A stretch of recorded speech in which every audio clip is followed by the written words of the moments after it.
E aí, pessoal, tudo bom? Está no ar o 8º episódio do podcast do Página 5, que faz um apanhado do que vem rolando no mundo literário e editorial. Página 5. Página 5. Seite 5. Page 5. Meu nome é Rodrigo Casarim e, para quem não sabe, o Página 5 é também o blog de livros que edito no portal UOL. Estou no Facebook como Página 5, no Instagram como Página.5 e no Twitter como @rodcasarim. Casarim com S e com N de Nibelungo. Vocês sabem, né? Dos Anéis de Nibelungo. Me sigam nas redes. E vamos aos destaques da semana.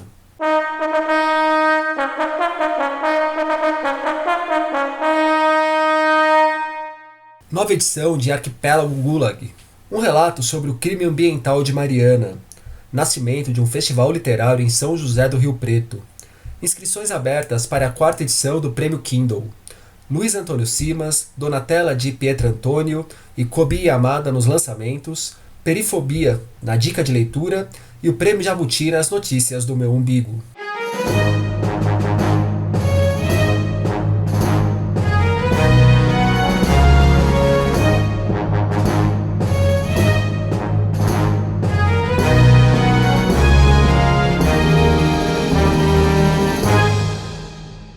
Alexander Solzhenitsyn levou quase uma década para escrever seu maior livro, tanto em tamanho quanto em reconhecimento. Debruçou-se sobre os textos de Arquipélago Gulag em 1958 e só terminou de registrar tudo que tinha para contar em 1967. Na obra, ele mistura o que viveu num Gulag com o testemunho de outros 227 sobreviventes que também estiveram presos pelo regime soviético. A primeira edição do livro só saiu no final de 1973, em Paris, quando o autor, inclusive, já tinha vencido o Prêmio Nobel de Literatura de 1970, em reconhecimento a obras como Um Dia na Vida, de Ivan Denisovich. Arquipélago Gulag, no entanto, que estremeceria novamente a vida de Alexander e se tornaria o principal trabalho do escritor. Perseguido pela KGB, o autor foi preso, teve sua cidadania cassada e foi obrigado a deixar a União Soviética após o lançamento, passando parte considerável do restante de sua vida nos Estados Unidos. A obra será relançada no Brasil em dezembro pela Carambaia. Fabiano Cury, editor da casa, falou um pouco sobre ela pra gente. Esse livro é um relato do período em que ele ficou preso nos gulags, num gulag russo, e também é uma coletânea de informações que ele recebeu de uma série de outros presos em diversos gulags no período pós-Segunda Guerra Mundial.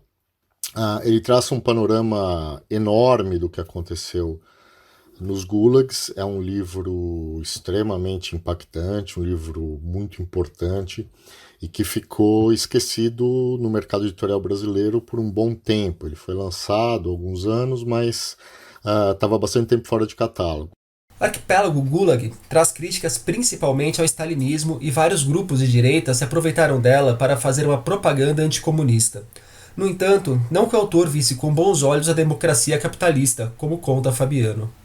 Outro aspecto importante dessa obra é que ela gerou muita polêmica depois que foi lançada, porque muita gente considerou a obra como uma crítica ao comunismo. Sem dúvida, é uma crítica principalmente ao stalinismo, mas vários grupos de direita acabaram se aproveitando dessa obra para fazer a propaganda anticomunista. Só que, principalmente entre os liberais, houve uma decepção muito grande, porque o Solzhenitsyn, ele também, além do desprezo que ele tinha pelo comunismo, ele também não via com bons olhos o liberalismo, o modelo de democracia norte-americano.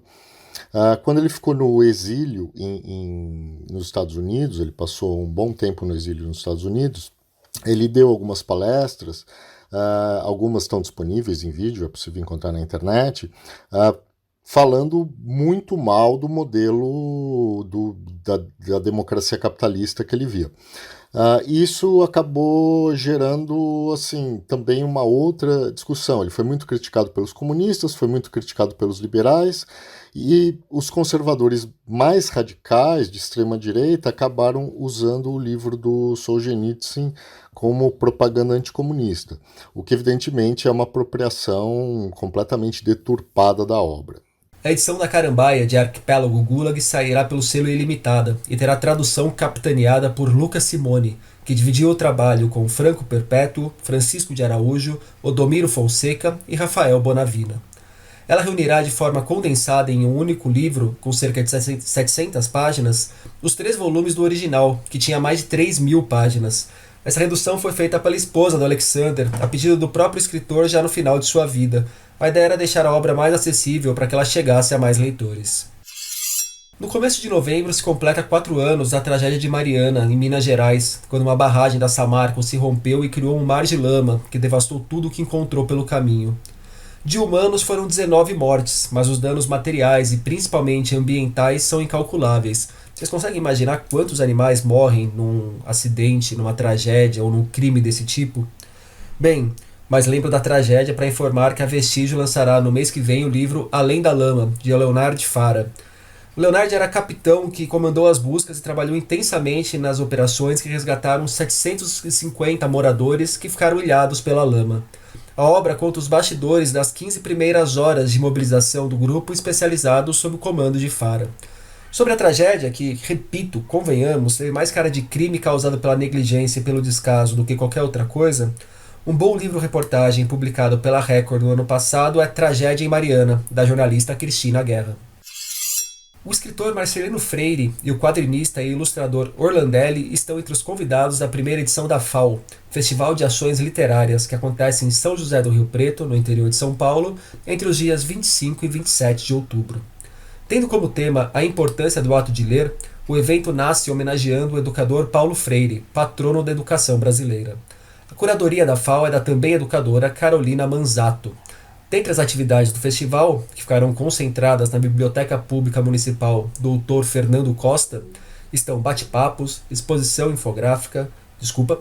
fotográfica, sarau, feira de livros e lançamentos.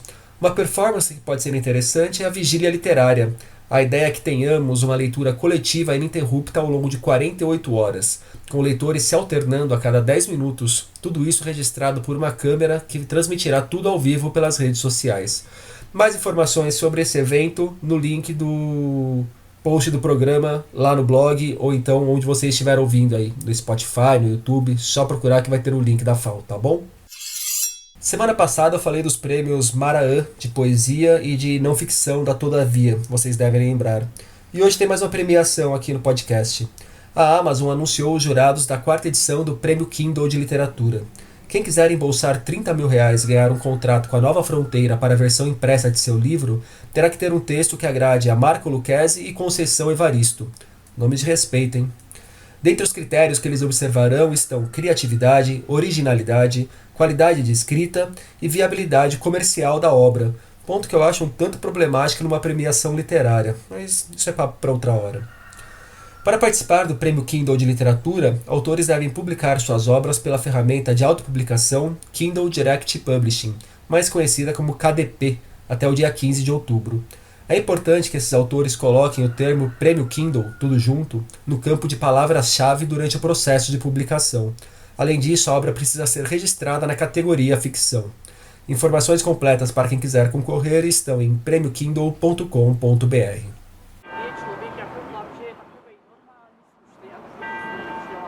Luiz Antônio Simas costuma se definir como um historiador das coisas miúdas, um historiador das ruas, do povo. É um cara que se preocupa em entender como as pessoas, ao longo da história, deram um jeito de sobreviver, tocar a vida e de alguma forma ser feliz. Ele está lançando agora, pela civilização brasileira, O Corpo Encantado das Ruas. Nele, Simas passa pelos encontros e embates que moldam as cidades e, de alguma forma, ditam os rumos da tal civilização. O Corpo Encantado das Ruas é um livro que reúne uma série de ensaios sobre as culturas de rua do Rio de Janeiro. Então, a rigor, é um livro que parte da ideia de que as ruas são disputadas, de que a cidade é disputada E ele tem como referência, ele dialoga, ele cruza informações com A Alma Encantadora das Ruas, que foi um livro que João do Rio lançou na Primeira República.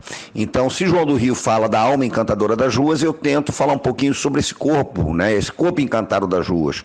E nesse processo eu cruzo João do Rio, cruzo Walter Benjamin, né? Que tinha um profundo interesse por essas histórias a contrapelo, essas miudezas, né? Rua de Mão Única, que é um trabalho maravilhoso do Benjamin. Então, a partir desse encontro entre João do Rio e Walter Benjamin, o livro fala um pouquinho sobre as ruas do Rio de Janeiro. E mais do que falar sobre as ruas do Rio de Janeiro, ele acaba sendo um livro também que projeta uma discussão sobre as grandes cidades de uma forma geral, né? Que grandes cidades são essas? Como é que elas são disputadas? Não é exagero afirmar que o Simas é um dos intelectuais mais necessários que temos no Brasil de hoje.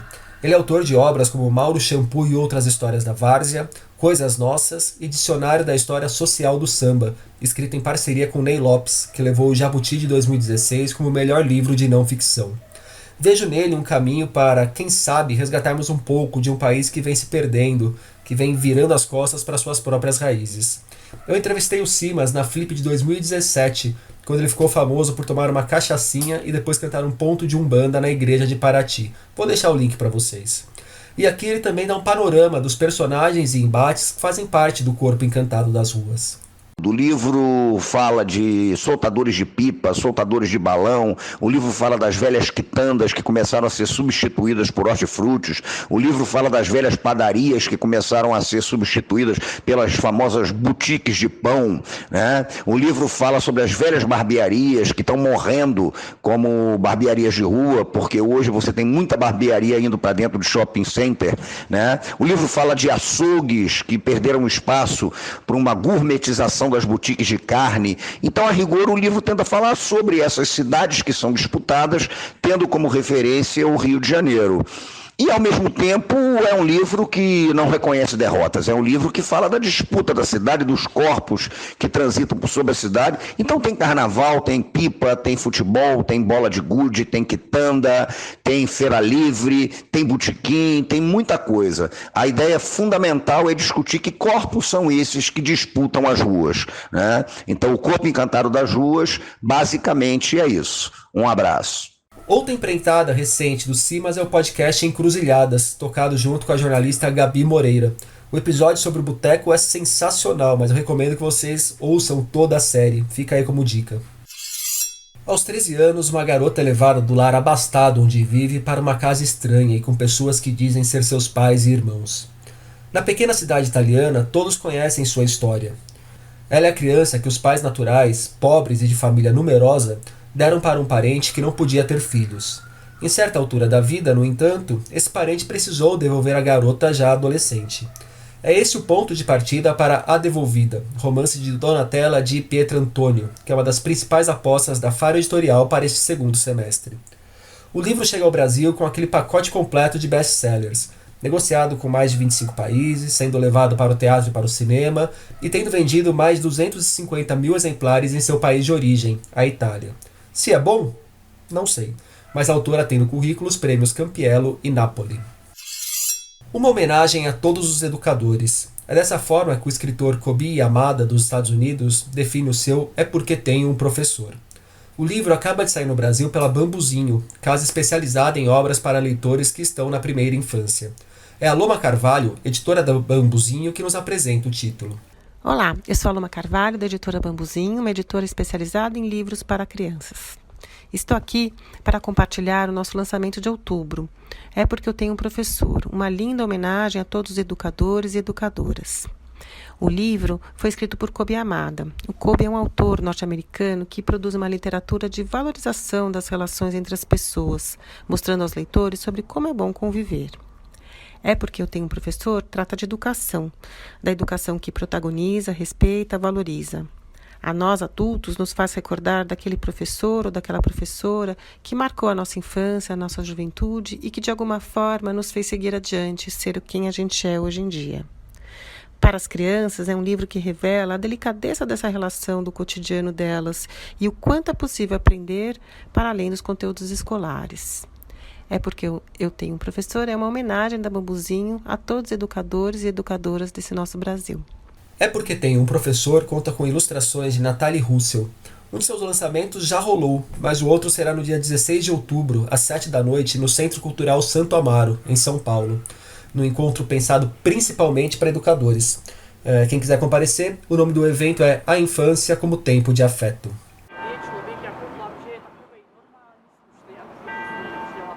Ao pegar a lista de finalistas da 4ª edição do Prêmio Rio de Literatura, a presença de um título me deixou especialmente feliz. Falo de Perifobia, da Lília Guerra, publicado pela Patuá. Ele está na final da categoria Prosa de Ficção, ao lado de outras obras que me agradaram um tanto, como O Pai da Menina Morta, do Tiago Ferro, Reserva Natural, do Rodrigo Lacerda e Com Armas Sonolentas, da Carola Saavedra. Esse Com Armas Sonolentas, aliás, é espetacular. Mas eu destaco Perifobia porque tanto o livro quanto a autora repercutiram menos do que mereciam, ou estão repercutindo menos do que merecem. Conheci o livro durante o trabalho como jurado do Prêmio Oceanos deste ano. Foi uma grata surpresa. Trata-se de uma coletânea de contos que traz histórias que abordam com originalidade e muita propriedade as diversas facetas da vida daqueles que vivem nas periferias. E a maneira como esses lugares à margem convergem, mas ao mesmo tempo causam repulsa a muitos daqueles que vivem em lugares não apenas físicos, tidos como centrais. Fica a dica de leitura para vocês. Procurem esse livro da Lília Guerra. Notícias do meu umbigo. E por falar em prêmios, agora eu já posso contar. Digo que eu já posso contar porque, se falasse antes, tinha até que pagar multa. Neste ano, estrei como jurado do Jabuti. Ajudei a eleger os finalistas e futuros vencedores da categoria Biografia, Documentário e Reportagem. Na semana passada, a organização do Jabuti anunciou os semifinalistas de todas as categorias. Nessa que participei, os 10 livros que avançaram para a semifinal são A Guerra, a Ascensão do PCC e o Mundo do Crime no Brasil, de Bruno Paes Manso e Camila Nunes Dias. A Sombra dos Viadutos em Flor, de Cardão Volpato. Borboletas e Lobisomens, de Hugo Studart. Carolina, uma biografia, de Tom Farias. Jorge Amado, uma biografia, de Josélia Aguiar. O Livro de Jô, uma autobiografia desautorizada, volume 2, de Jô Soares e Matina Suzuki. O Tiradentes, uma biografia de Joaquim José da Silva Xavier, de Lucas Figueiredo. Paletó e Eu, Memórias do Meu Pai Indígena, de Aparecida Vilaça. Povo Xambá Resiste, 80 anos de repressão aos terreiros em Pernambuco, de Marileide Alves. E, finalmente, Vander Piriroli, Uma Manada de Búfalos Dentro do Peito, de Fabrício Marques. Os 5 finalistas de cada categoria serão conhecidos no dia 31 deste mês. Já os vencedores serão anunciados no dia 28 de novembro. Deixarei o link para que vocês vejam quem chegou na semifinal de cada uma das 19 categorias. E nesta semana, no Página 5, nós tivemos uma reflexão em 10 atos sobre censuras de ontem e de hoje. Matéria com Wagner Fontoura, autor de O Cozinheiro de Bangu. Uma pincelada nos vencedores do Nobel de Literatura deste ano e de 2018, que também foi anunciado neste ano, e o resgate de um artigo no qual penso em razões para o Brasil nunca ter levado o prêmio e questiono se realmente o país merecia um Nobel de Literatura.